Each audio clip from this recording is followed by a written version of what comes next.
Oranga Tamariki has removed a child from her foster home today, with the foster parents saying it's because they're Pasifika and the child is Pākehā. The 6-year-old girl that we'll call Sarah has high-level needs, and the foster parents she calls mum and dad say she's made incredible improvements over the last 9 months and wants to stay. They say they've forged an unbreakable bond, but the agency won't even allow them to help her transition to her new home.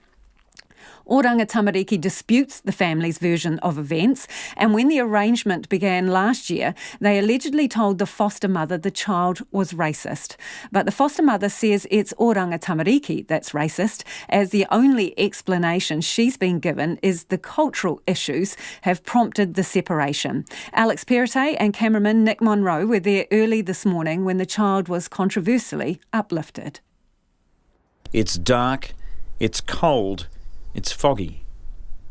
And this bicultural family is preparing the kids for school, getting them immaculately dressed in their school uniforms, making lunches, having breakfast. And all the while, the little Pākehā girl in their care hasn't the foggiest idea that these are the final moments she'll spend with them. Oranga Tamariki social workers arrive in 2 cars promptly at 7 a.m. 3 people walk up to the front door. They basically just came to our front doorstep, and then we just had to start moving things into the car.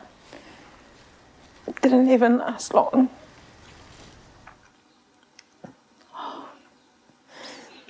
And then had to walk her to the car, put her stuff in there and said goodbyes. That didn't even last 2 minutes either. And that was it. That's Sarah's foster mum or caregiver. In the driveway, there's small clouds of frosty breaths and a frosty silence between this family and the government agents. We watch from a distance.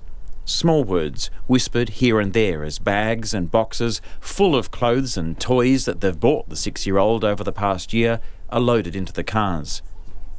It's what you're not hearing: the stifled sobs, the quiet tears, the huge lumps in throats. Her foster dad was too emotional to talk to us, devastated by what's happened. Sarah has called him Daddy from day one. And after the hugs goodbye, there was no drama or tantrum. Sarah's foster mum says despite all her grief and heartache this morning, the whole family has put on a brave face to try and make the departure as easy as possible for the little girl who once again has to move on to a new beginning. If anything, she's getting used to meeting strangers and getting into their cars. But tonight she'll be in another new home, with new parents, in a new bed, before it sinks in that she won't see this adopted family again. When she's gone, the postponed grief hits home, and a void in the shape of a bubbly 6-year-old girl tears into their hearts. The question everyone here is asking is why? One of the social workers told you she can't be here because she's Pākehā, you're not. The supervisor told me that. The supervisor? Yes, at the time she told me that. What did you say to her when she told you that? I said, oh, okay, because they were the one that told me she was racist. But not once has she ever mentioned colour since being with us. But only from the social worker, this supervisor. So I said she was with a Pākehā family before who gave up on her and left her at the front of your doorsteps. So it's not a colour thing, it's a heart thing. And we just want what's the best for her, and obviously the best for her was being with us, because she started doing things she never thought she could do. Like what? Like going out swimming to the beach, having a shower on her own,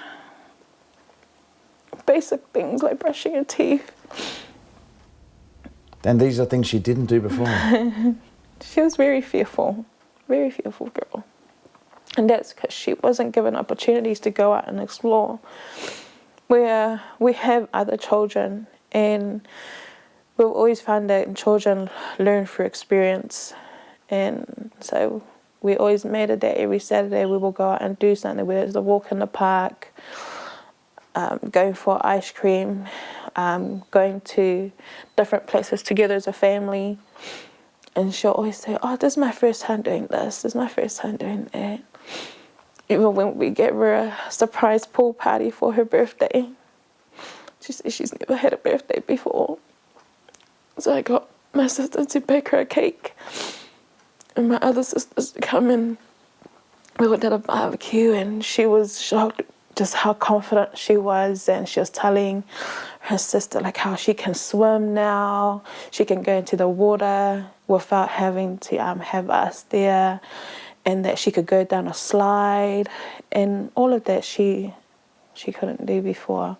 She didn't like getting her hair wet, and I found out she was never taught how to wash her hair. And now she just wants to pass on that information, but can't. She was originally given a phone number to contact the new caregivers, but now she can't get through, and she's suspicious that all contact has been deliberately cut off. She can't pass on vital information about what food Sarah likes, what she likes to do, what parks she loves to visit, and how she reacts to those small but all-important expressions of affection, or even measured words of discipline from time to time. The young one is playing with toys, but only once everything is ready for school. There's a routine and an order in this house, and for a purpose. Mum is an experienced mother and carer, and knows exactly what children need. All children, no matter what their background. Once you meet another family, it's a whole new routine. Everything else is different. So you gotta sit down with the child and just explain to them, and they'll get it. Every child that's gone through trauma, all they've got is things raising up here, they've been moved around so many times. So just sit down with them, spend time with them, and you'll find out that, wow, this child can do it.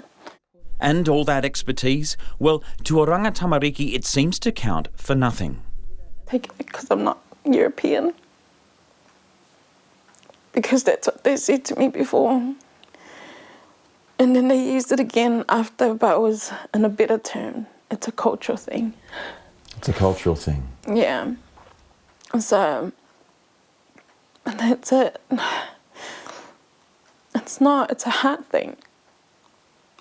We've been in touch with Oranga Tamariki, and they say that, amazingly, they say that you've got no credibility and what you're saying is not the truth. This is not a story. What do you say to that? That's where I went wrong, because I didn't record anything. It's also taught me that whatever experience that I get to have with OT, to now make sure to note everything down, because they're gonna screw up again. So it's happened for decades. So it's not changing. It's still happening. RNZ has obtained emails that show this breakdown in communication is not a one-off.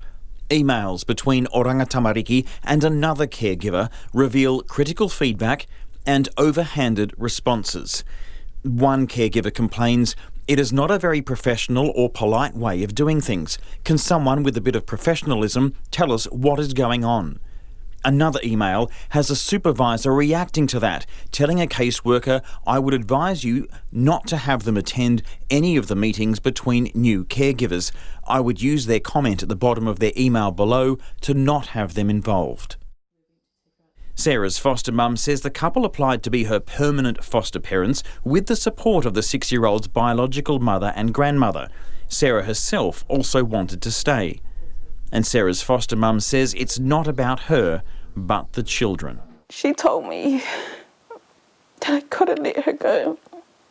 And I felt like I've just broken that promise that I made to her. Will you keep trying to do this? Will you try to foster another Pākehā girl? Yes. Because at the end of the day, it's the child's life that matters. We can't keep ticking boxes just to ruin a life. What do you want to say to Oranga Tamariki? What do you want to say to the government? Your processes doesn't work for every case. One process doesn't always work for every case. Every case is different. Yes, there are some families that need you, but don't punish everybody else for those people.